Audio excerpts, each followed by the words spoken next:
Hi friends, అందరికీ నమస్తే. ఈరోజు వీడియో వచ్చేసి క్యాబేజీ పకోడీ చేస్తున్నానండి. క్యాబేజీ అంటే ఇష్టం లేని వాళ్ళు కూడా చాలా అంటే చాలా ఇష్టంగా తింటారు ఇలా చేసి పెట్టడం వల్ల. మళ్ళీ మళ్ళీ అడిగి చేయమంటారనమాట, అంత బాగుంటుంది.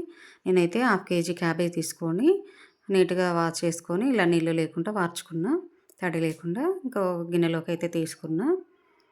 సన్నగా కట్ చేసుకోవాలి క్యాబేజీ అనేది, మనం పకోడీ చేస్తున్నాం కాబట్టి. దీంట్లోకి అయితే కరివేపాకు వేసుకుంటున్నా. ఇప్పుడైతే శనగపిండి ఒక 2 స్పూన్లు వేసుకుంటున్నా. ముందుగా అయితే 2 స్పూన్లు వేసుకుంటున్నా. ఇప్పుడు 1 స్పూన్ వచ్చేసి బియ్యపిండి, 1 స్పూన్ వచ్చేసి కార్న్‌ఫ్లోరు. ఇంకా దీంట్లో అయితే ఇప్పుడు ముందుగా వేసుకున్నాం కదా, సరిపోకుంటే తర్వాత వేసుకోవచ్చు పిండి.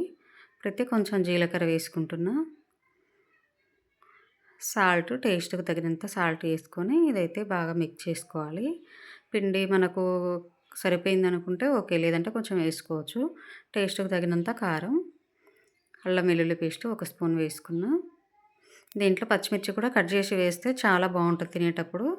కానీ ఇంకా పిల్లలు పచ్చిమిర్చి వేస్తే తినరని చెప్పి నేనైతే పచ్చిమిర్చి వేసుకోవట్లేదు.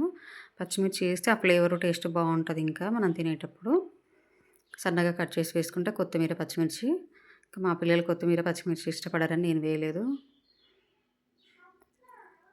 సో ఇదైతే బాగా కలిసేంత వరకు కలుపుకోవాలి. ముందుగా అయితే కొంచెం కొంచెం వాటర్ వేసుకొని మిక్స్ చేసుకోవాలి. సరిపోకుంటే చూసి వేసుకోవచ్చు. ఒకేసారి వేసుకుంటే ఎక్కువైతే మళ్ళీ పిండి ఎక్కువైతే పకోడీ అనేది టేస్ట్ అనేది ఉండదు. ఇప్పుడైతే కొంచెం పిండి తక్కువ అయిందని చెప్పి నేను చూసి కొంచెం పిండి వేసుకున్నా. సో బాగా మిక్స్ చేసుకొని అయితే పక్కన పెట్టుకున్నా కదా. ఇప్పుడైతే స్టవ్ మీద ఆయిల్ పెట్టుకొని హీట్ అయిన తర్వాత ఇంకా పకోడీలాగా వేసుకోవడమే. కొంచెం కొంచెంగా మనం ఆనియన్ పకోడీ ఎలా వేస్తామో ఇంకా అలా వేసుకోవడం అనమాట.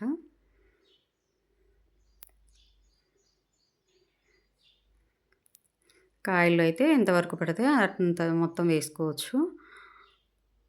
ఇంకా మిగతా పిండి కూడా ఇంకా మొత్తం అలానే వేసుకోవాలన్నమాట.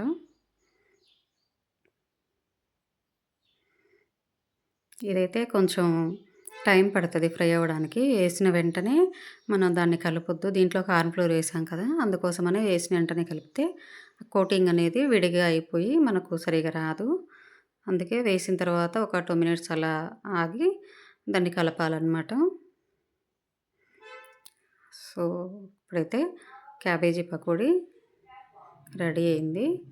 ఇంకా మిగతా పిండి ఎంత ఉన్నా కూడా మొత్తం ఇలాగే వేసుకొని తీసుకోవాలన్నమాట.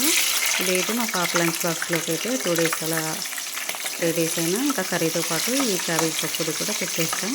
చాలా బాగా ఇష్టంగా తింటారనమాట మా పెద్ద పాప. ఇంకా ఇప్పుడైతే దాంట్లోకి పచ్చిమిర్చి ఫ్రై చేసి వేస్తున్నాను. పచ్చిమిర్చి ఇలా ఫ్రై చేయడం వల్ల అసలు కారం అనేది ఉండదు. ఇంకా వాళ్ళు పిల్లలైతే ఇంకంత ఇష్టంగా తినరు, కారం ఉంటుందని చెప్పి అసలు తినరు. కానీ ఇంకా నాకైతే ఇలా పచ్చిమిర్చి ఫ్రై చేస్తే ఇంకా ఇష్టం, అందుకోసమని ఫ్రై చేస్తున్నా. సో ఇప్పుడైతే ఇంకా కరివేపాకు కూడా, ఈ కరివేపాకులు అయితే ఇంకా తీసి పక్కన పెట్టేస్తారు కదా ప్రతి కర్రీలో. ఇలా చేస్తే మాత్రం దీంట్లో కరివేపాకులు అయితే ఇంకా ప్రతిదీ తింటారనమాట పిల్లలు. క్రిస్పీగా ఉంటుంది కదా, చాలా బాగా ఇష్టంగా తింటారు.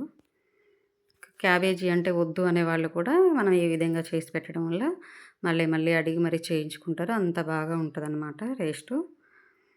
సో చూశారు కదా, ఈ వీడియో మీకు నచ్చినట్టయితే